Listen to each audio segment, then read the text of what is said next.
Assalamualaikum warahmatullahi wabarakatuh. Waalaikumsalam warahmatullahi wabarakatuh. Gimana hari ini? Baik? Baik. Alhamdulillah. Mungkin kakak kelas boleh bikin doa? Belum kita belajar agama kita masing-masing doa.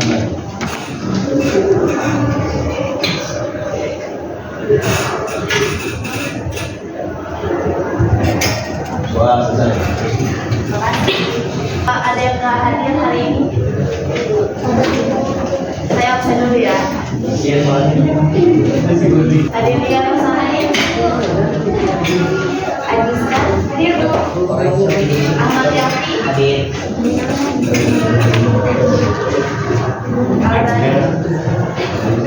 Alessandro Andini Andrea Gimana kabar lu? Akla Ayat Desiana Zakia hadir Fatia hadir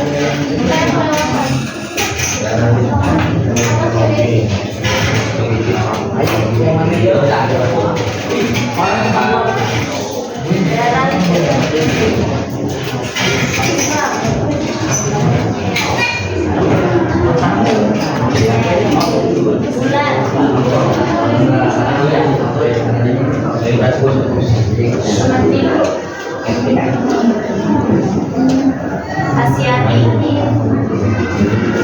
Anaya Naila Berisa hadir bu. Muhammad Kevin Muhammad Arfian Muhammad Dafa Muhammad Zaki Muna Nabila Naura hadir bu. Nadela Nazma hadir Niko Nuril hadir Keisha hadir Rahmawati hadir Raiha Risa Siti Kumu Syarifah Talita Faras Rokin Yosef. Oke, jadi kita mulai pembelajaran ini ya. Suara saya kedengaran nggak? Pertemuan kemarin kita bahas apa? Sistem ekonomi. Sebelumnya sistem ekonomi. Sebelumnya lagi pengelolaan keuangan dan keuangan. Oke, jadi materi hari ini kita masuk di bab 2 yang dimana ada produksi, konsumsi, dan lain sebagainya. Nah, untuk pertemuan hari ini kita membahas mengenai produksi. Mungkin udah ada yang pernah mendengar produksi itu apa?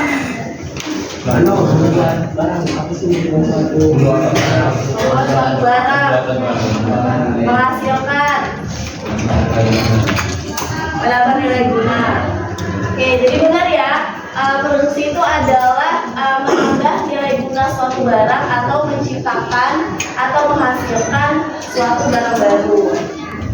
Lalu di produksi sendiri itu ada jenis-jenisnya, ada 2 jenis produksi. Yang pertama ada produksi barang dan produksi jasa. Untuk produksi barang sendiri, yaitu adalah kegiatan menambah manfaat atau nilai guna suatu barang itu dan mengubah sifat dan bentuknya.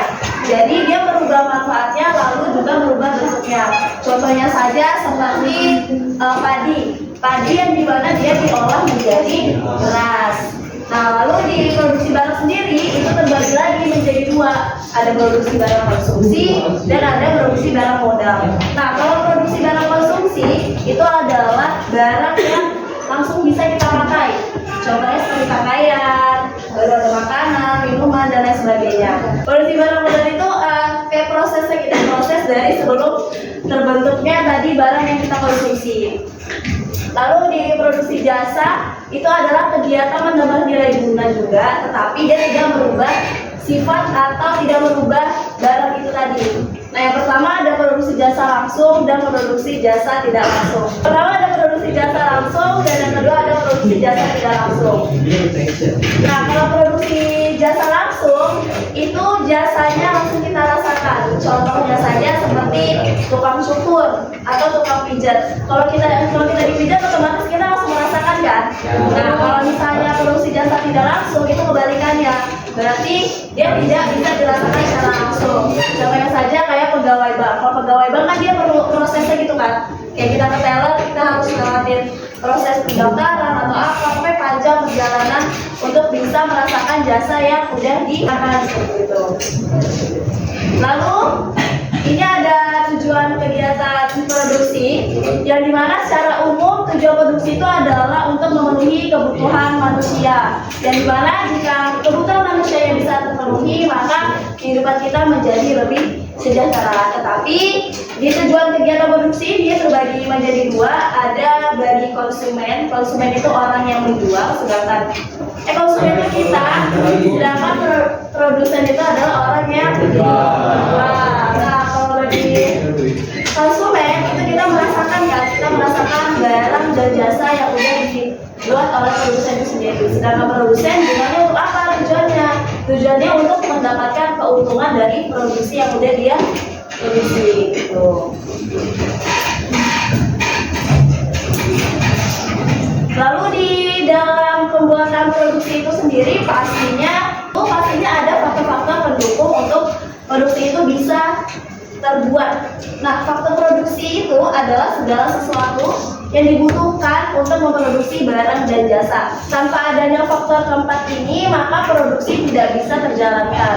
Yang pertama ada faktor produksi alam, yang dimana faktor ini adalah faktor yang sangat dekat gitu dengan kita, seperti ada tanah, ada air, sinar matahari, dan barang tambang. Contohnya apa sih kalau faktor produksi itu? Contohnya seperti petani. Petani dia nggak bisa menanam padi jika tidak ada tanah. Lalu padinya nggak bisa subur kalau nggak ada air. Jadi di dalam proses produksi itu pastinya lengket gitu dengan adanya faktor produksi alam ini. Jadi semua sumber daya alam seperti tanah, air, sinar matahari itu termasuk ke dalam faktor produksi alam. Lalu yang kedua ada faktor produksi tenaga kerja, yang dimana faktor produksi tenaga kerja ini adalah manusia yang menjalankan pekerjaan. Merupakan faktor produksi yang tidak kalah penting dibandingkan dengan faktor produksi lain. Lalu di faktor tenaga kerja ini sendiri itu terbagi menjadi dua. Ada kualitas tenaga kerja, itu ada 3. Ada terdidik, ada terampil, ada tenaga kerja tidak terdidik dan tidak terampil. Lalu yang kedua ada menurut sifat kerjanya, itu ada rohani dan jasmani. Yang pertama itu ada tenaga kerja terdidik. Nah, kalau tenaga kerja terdidik itu adalah tenaga kerja yang membutuhkan pendidikan tinggi. Contohnya seperti dokter, guru, seperti itu. Lalu kalau tenaga kerja terampil, dia adalah dia nggak apa-apa kalau misalnya dia nggak berpendidikan tinggi, tetapi dia perlu pelatihan. Dia perlu pelatihan, punya skill, punya kemampuan seperti itu. Contohnya seperti penjahit. Penjahit pasti mereka butuh latihan gitu, nggak yang tiba-tiba dia bisa jahit baju. Tapi dia nggak perlu pendidikan tinggi untuk bisa jadi seorang penjahit.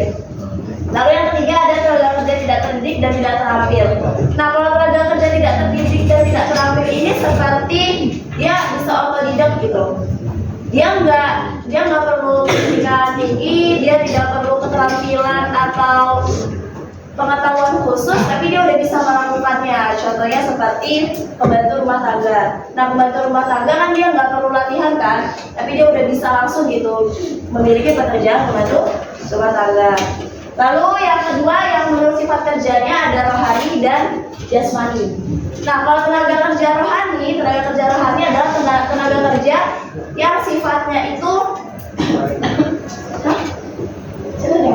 tenaga kerja rohani itu tenaga kerja yang lebih ke pengetahuan. Lalu kalau tenaga kerja jasmani dia lebih ke fisik. Nah, yang ketiga ada faktor produksi modal, yang dimana modal ini mungkin menjadi faktor yang juga penting, tidak kalah penting dalam memproduksi suatu barang. Jika tidak ada modal, maka barang dan jasa tadi tidak bisa dikelola. Namun modal ini bukan hanya uang saja, tetapi juga masuk di barang atau jasa. Contohnya modal bukan uang itu seperti apa? Contohnya seperti alat pabrik atau gedung seperti itu. Nah, yang terakhir adalah faktor produksi keahlian. Faktor produksi keahlian merupakan faktor yang sangat penting dalam menentukan maksimal atau tidak hasil suatu produksi.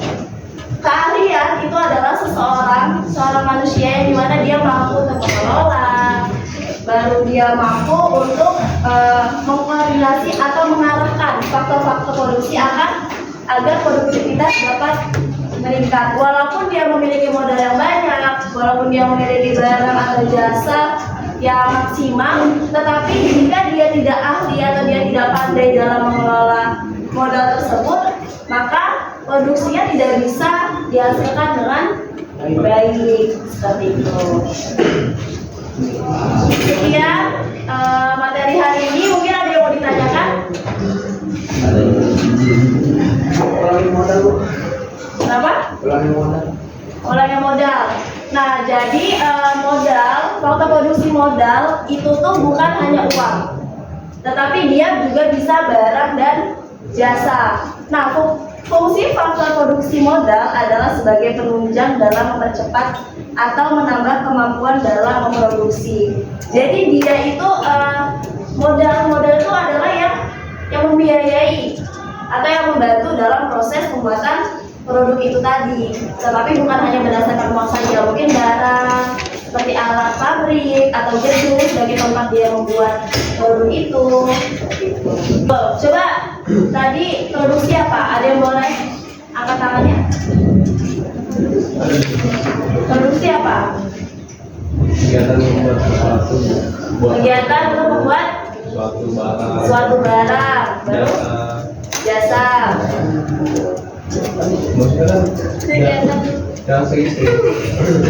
Lalu jenis produksi ada berapa?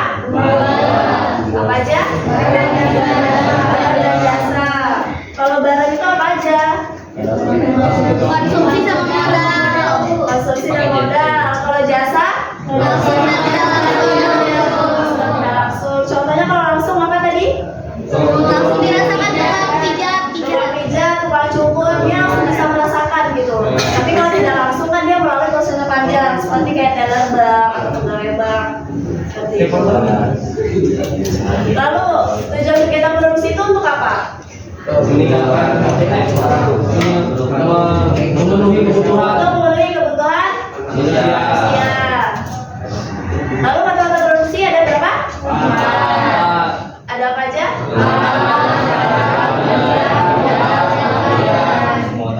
Nah, kalau foto produksi alam apa aja? Kalau tenaga kerja? Kualitas sama sifat kerja. Kualitas tenaga kerja, baru sama menurut sifat Kerja. dan jasmani.